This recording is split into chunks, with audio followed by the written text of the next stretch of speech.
Halo teman-teman semua, selamat datang di channel Tokunimo ID. Di sini kami akan membahas lanjutan anime Tokyo Revengers yang kami ambil dari manga canonnya. Sehingga bagi teman-teman yang hanya ingin menonton dari animenya saja, saya sarankan untuk berhenti menonton sampai di sini. Namun jika kalian tidak keberatan dengan spoiler yang ada, maka kalian menonton konten yang tepat. Pada episode sebelumnya, kita ditunjukkan bahwa akhirnya Takemichi mengatakan rahasianya kepada Chifuyu. Pada awalnya, Takemichi sendiri merasa itu adalah sebuah kesalahan. Namun setelah mendengar jawaban Chifuyu, Takemichi menjadi lebih mantap jika dia mengatakan rahasia kepada orang yang tepat. Ia bersama Chifuyu membuat rencana supaya Hakai tidak pergi meninggalkan Tauman. Tapi ternyata semua rencana Chifuyu tidak ada yang bisa diandalkan.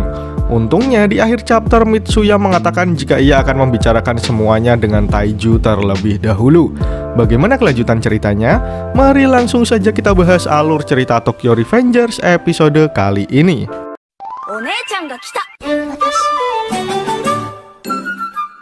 Panel pertama menunjukkan Takemichi berkata kepada Chifuyu bahwa dia akan kembali ke masa depan. Namun Chifuyu menanyakan alasan Takemichi melakukan hal itu. Karena Hakai masih berniat bergabung dengan Black Dragon sehingga Takemichi belum mencapai tujuannya. Kemudian Takemichi mengingat jika demi melindungi Yujuha, Hakai akan membunuh Taiju. Tapi karena Mitsuya sudah melepaskan Yujuha dari genggaman Taiju, Takemichi merasa jika Hakai sudah tidak memiliki alasan untuk membunuh Taiju. Kemudian Chifuyu bertanya bagaimana jika ternyata semuanya tidak ada yang berubah. Sementara di masa depan Takemichi sudah berada di dalam penjara. Ia pasti akan kesulitan menjabat tangan Naoto untuk bisa kembali ke masa lalu. Selain itu, yang membebaskan Yujuha adalah Mitsuya, bukan Takemichi sendiri. Jika Takemichi tidak mengubah apapun, maka masa depan juga tidak akan berubah. Takemichi hanya bisa melongo karena semua ucapan Chifuyu benar-benar masuk akal. Namun tiba-tiba, Chifuyu dipanggil dan dihampiri Hakai dari belakang. Di sana, ketiganya langsung mencari tempat untuk mengobrol. Kemudian Hakai memulai obrolan dengan meminta tolong kepada Takemichi dan Chifuyu untuk menyampaikan ucapan terima kasihnya kepada Mitsuya. Takemichi pun menyanggupinya, tapi kenapa? Kemudian Hakai mulai bercerita jika kehidupan sehari-harinya begitu rumit. Ia sudah tidak memiliki ibu, sementara ayahnya jarang sekali berada di rumah. Dengan begitu, semua tanggung jawab ditanggung oleh Taiju sebagai saudara tertua. Dari kecil dia memang sudah menjadi raja. Semua anak-anak menyukainya, meskipun dia hanya sedikit lebih besar dan lebih kuat dibanding dengan yang lain. Taiju sangat ahli dalam menggunakan kekerasan. Jika dia sudah menghajar seseorang, ia akan menghajarnya habis-habisan, bahkan kepada adiknya sendiri. Kemudian kita ditunjukkan flashback masa kecil Hakai yang dihajar Taiju. Di sana Taiju berkata, "Bangunlah Hakai, aku menyayangimu lebih dari siapapun. Jadi rasanya begitu menyakitkan ketika kau tidak sesuai dengan ekspektasiku. Aku menyayangimu Hakai." Dari sana Hakai berpikir jika cinta itu adalah sesuatu yang menyakitkan, karena ia telah terbiasa dengan hal tersebut sejak kecil. Namun Mitsuya datang memutarbalikkan hidup Hakai hingga ia benar-benar terkejut. Meskipun dia seharusnya bisa bermain, tapi Mitsuya memilih untuk mengurus kedua adik kecilnya dengan senyum yang sangat lebar.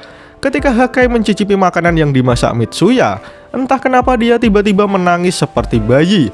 Mitsuya juga mengatakan kepada Hakai agar menggunakan kekerasan untuk melindungi. Dulu Hakai bersumpah jika dia akan melindungi seluruh keluarganya. Oleh karena itu, ia selalu menerima hukuman yang seharusnya diberikan kepada Yujuha. Selama ini Hakai melindungi kakak perempuannya. Akan tetapi, Taiju melanggar janjinya. Dia menghajar Yujuha seperti biasa. Taiju beralasan karena ia ingin memberinya pelajaran sendiri. Tapi kenapa Hakai ingin melindungi Yujuha dari keluarganya sendiri? Takemichi dan Chifuyu yang mendengarnya merasa sangat marah dengan tindakan yang sudah dilakukan Taiju. Kemudian Hakai berkata jika Taiju tidak akan pernah bisa melepaskan Yujuha. Takemichi pun bertanya bagaimana dia dan Chifuyu bisa membantunya. Namun Hakai menjawab jika saat ini hanya berdiri di belakang Taiju saja sudah membuatnya takut. Ia tidak bisa melakukan apa-apa.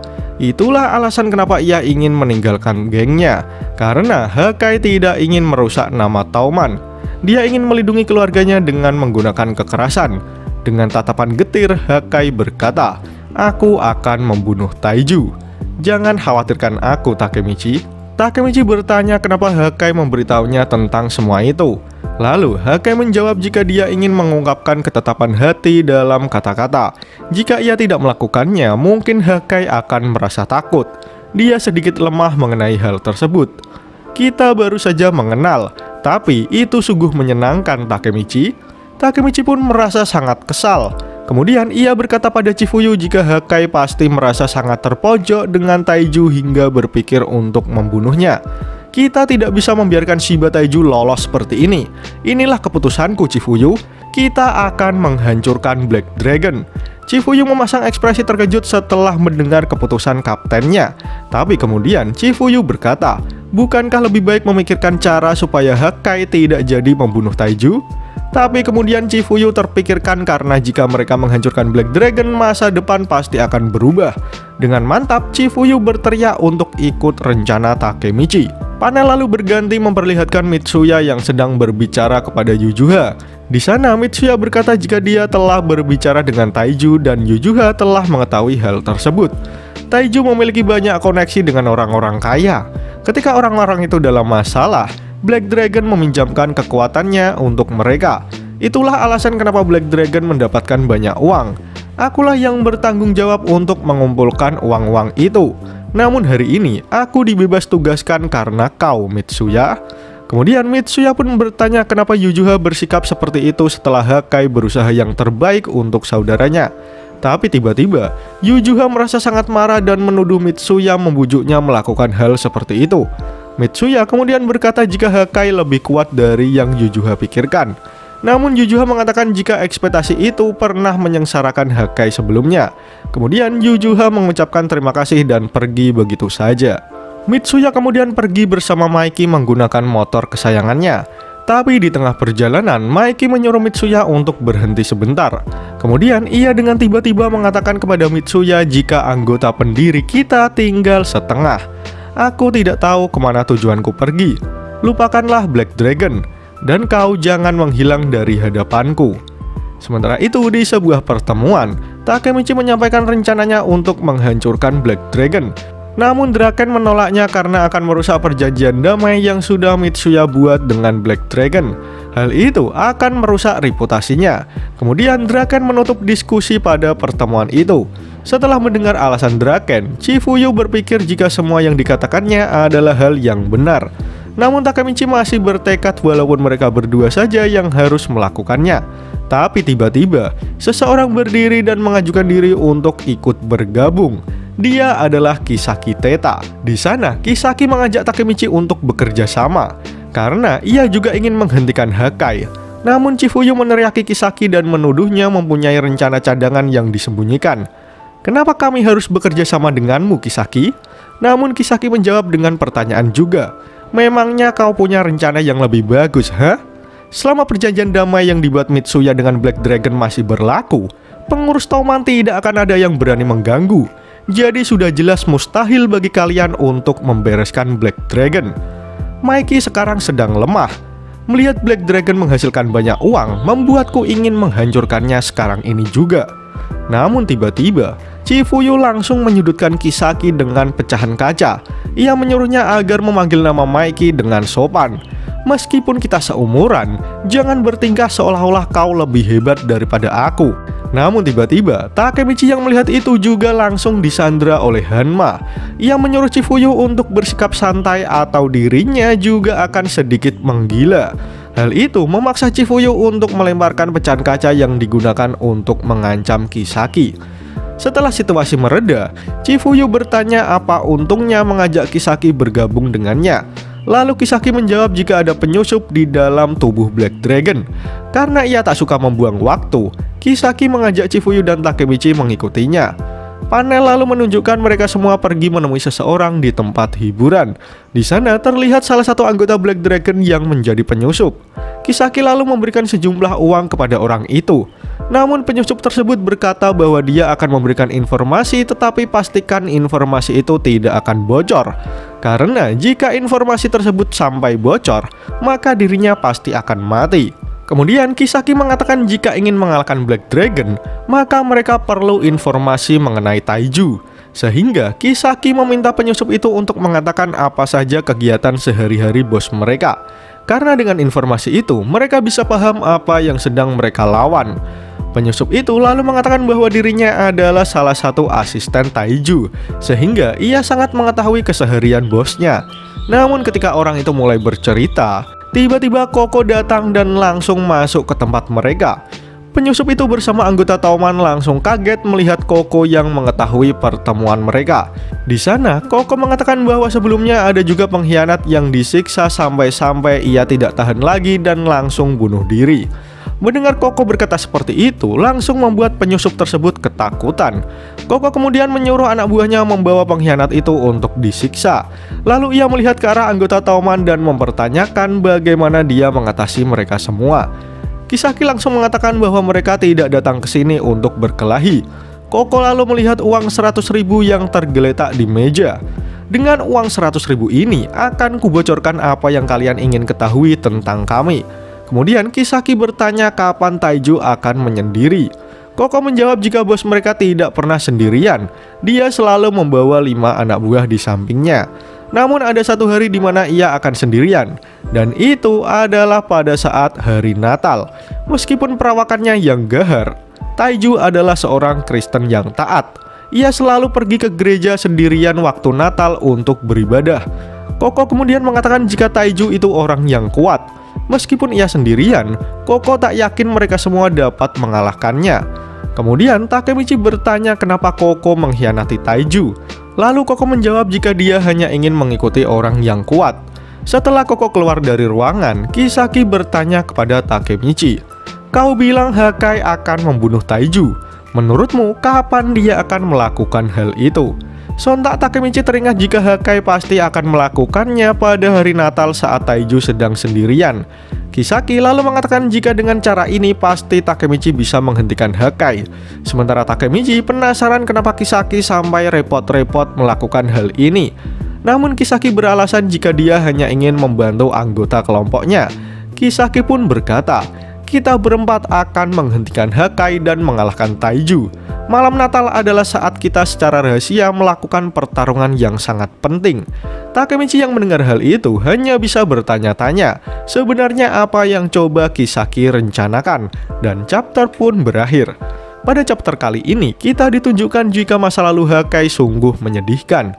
Ia dibesarkan Taiju dengan menggunakan kekerasan sampai Mitsuya datang membalikkan kehidupannya. Mitsuya berkata kepadanya agar menggunakan kekerasan untuk melindungi. Itulah alasan kenapa Hakai berniat membunuh Taiju, karena ia ingin melindungi Yujuha. Sialnya, saat Takemichi mengatakan rencananya untuk menghancurkan Black Dragon, Draken menolaknya karena tidak ingin merusak reputasi Mitsuya. Namun angin entah datang dari mana, tiba-tiba Kisaki datang mengajukan diri untuk bekerja sama dengan Takemichi. Kisaki yang masih mengobrol dengan Takemichi. Dia berkata bahwa Maiki tidak akan bertahan lama lagi. Dia bersikap seolah-olah kejadian ini tidak mengguncang hatinya. Tetapi sebenarnya kematian Baji membuat hatinya sangat hancur. Sontak Chifuyu sangat marah mendengar perkataan itu keluar dari mulut orang yang membunuh Baji. Kisaki berkata jika begini terus, bisa-bisa Tauman akan hancur. Jadi ia harus bertindak untuk mendukung Maiki. Chifuyu pun berteriak jika ia tak perlu bekerja sama dengan Kisaki untuk hal tersebut. Kisaki lalu berkata, "Kami akan beraksi tanpa satupun anggota Tauman yang tahu. Kami juga tidak akan menggunakan anggota divisi ketiga ataupun keenam. Oleh karena itu, kami membutuhkan kalian." "Takemichi, aku benci membuang-buang waktu. Berikan aku jawabanmu besok." Setelah Kisaki pergi meninggalkan Takemichi, Chifuyu berkata jika ia menentang tawaran dari Kisaki, karena ia yakin dengan kekuatan dirinya dan Takemichi saja pasti bisa mengatasi hal tersebut. Namun Takemichi sendiri tidak yakin. Kemudian Chifuyu dengan sedikit emosi mengatakan kepada Takemichi jika dia adalah orang yang menyebabkan Baji dan juga Hina terbunuh. Dengan berteriak, Takemichi menjawab jika dia sudah paham akan hal itu. Tapi apalagi yang bisa ia lakukan? Membunuh Kisaki adalah hal yang mustahil untuk saat ini. Satu-satunya jalan yang bisa diambil adalah mengeluarkan Kisaki dari Tauman dan mencegah Hakai membunuh Taiju. Di dalam hati Takemichi sendiri juga tidak ingin bergabung dengan Kisaki.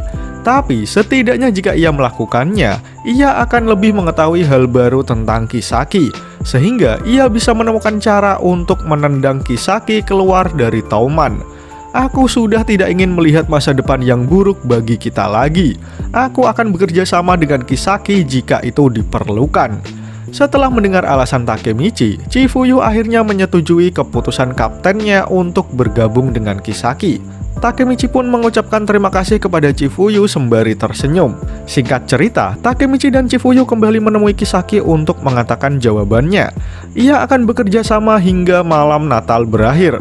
Chifuyu menambahi jika ia hanya ingin menyelamatkan Hakai. Oleh karena itu, ia tidak berniat mengakrabkan diri dengan Kisaki dan juga Hanma. Di hari berikutnya, ketika Takemichi sedang berjalan sendiri, ia masih tidak menyangka jika dirinya akan bekerja sama dengan Kisaki. Walaupun hal itu Takemichi lakukan untuk menggali informasi lebih dalam supaya ia bisa mengeluarkannya dari Tauman. Tak lama kemudian, Hina memanggilnya untuk mengajak pulang bersama, sementara Naoto malah dicuekin. Di tengah perjalanan, Hina bercerita kepada Takemichi jika dia tidak sabar menunggu hari Natal tiba. Sementara Takemichi sendiri malah plonga-plongo karena ia tidak ingat tentang janji bersama Hina di hari Natal. Takemichi pun sangat panik karena waktunya bentrok dengan rencananya bersama Kisaki. Naoto yang sudah bosan menjadi obat nyamuk akhirnya memilih untuk pulang terlebih dahulu karena ia tidak suka membuang-buang waktu.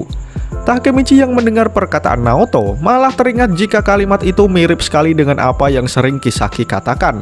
Tak diduga, Hina juga menimpali jika perkataan Naoto mirip dengan Kisaki. Takemichi pun terkejut dengan ucapan Hina.